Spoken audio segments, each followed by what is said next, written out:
আমরা সারা জীবন মাধ্যমিক, উচ্চ মাধ্যমিক, গ্র্যাজুয়েশন বা এমএ বা বিএড করলাম, এটা তো আমাদের সারা জীবনের পরিশ্রম। এটা একাডেমিক একটা হিউজ মার্কস ছিল 35 মার্কস, সেটাকে কমিয়ে 10 করে দেওয়া হলো, 10 করে দেওয়া হলো। এবং কোথায় মার্কসটা বাড়ানো হলো? ইন্টারভিউ এবং ডেমনস্ট্রেশনের মার্কসটা বাড়ানো হলো। এটা তো কাম্য নয়, এটা আমরা চাইছি না। যারা শিক্ষকতা করে তাদের জন্য একাডেমিক যে মার্কসটা, আমরা মাধ্যমিক থেকে শুরু করে পোস্ট গ্র্যাজুয়েশন পর্যন্ত, এই মার্কসটা কিন্তু একটা বিশাল বড় গুরুত্ব রয়েছে। একাডেমিক কোয়ালিফিকেশনটা 35 থেকে কমিয়ে 10 করে দেওয়া হলো। তাহলে আমাদের এতদিনের যে পরিশ্রমের ফল, সেটা পুরোপুরি 25 নাম্বার সেখান থেকে আমাদের হাত থেকে চলে গেল। আমরা তো অন্য কোনো উদ্দেশ্য প্রণোদিতভাবে আন্দোলন করছি বা অন্য কোনো উদ্দেশ্যে নয়, ভয়ঙ্কর একটা সংকটের জায়গা থেকে আন্দোলন করছি। এই আন্দোলনটা মধ্যে কোনো খারাপ উদ্দেশ্য বা অসৎ উদ্দেশ্য নেই। তো স্বাভাবিকভাবে আন্দোলনে আছি বলে হয়তো আর একটু বেশি করে এই চাপটা তৈরি করা হচ্ছে। মামলা হবে এটা ছিল অবধারিত। একটা দুর্নীতিকে আড়াল করার জন্য আরেকটা দুর্নীতির পর্দা খোলা হয়েছে এই নতুন বিধি এবং বিজ্ঞাপনে। তো এই রাজ্য সরকারের ন্যূনতম সদিচ্ছা নেই যে স্বচ্ছতার সঙ্গে সুপ্রিম কোর্ট এবং কলকাতা হাইকোর্টের নির্দেশ মেনে নিয়োগ করবে। এরা দুর্নীতিতেই এদের জন্ম এবং দুর্নীতিতেই লালিত পালিত হয় এরাই। আগের রুলসে বলা ছিল যে ইন্টারভিউ লিস্ট তৈরি হবে 90 নম্বরের ভিত্তিতে এবং সেটা 1:1.4 রেশিওতে।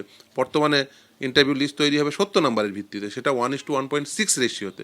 অর্থাৎ জোন অফ কনসিডারেশনটাকে এনলার্জ করা হলো, বরাদ্দকৃত নাম্বার কমানো হলো, এইভাবে অল্টার করা হয়েছে, যেটা কোনোভাবেই কাঙ্ক্ষিত নয়, যেটা হওয়া উচিত নয়। তাই নতুন নোটিফিকেশনটাকে চ্যালেঞ্জ করে এবং রুলও চ্যালেঞ্জ করে মামলা হয়েছে এবং পরবর্তী শুনানি হবে।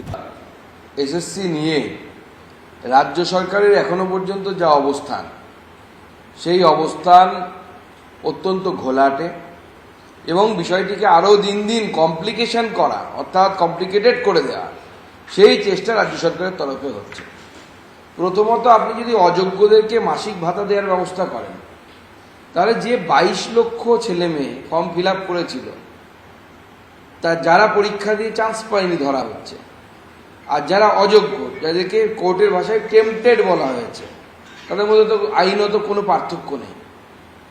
এরাও অকৃতকার্য হয়েছিল, আর যারা টেম্পটেড তারাও অকৃতকার্য হয়েছে।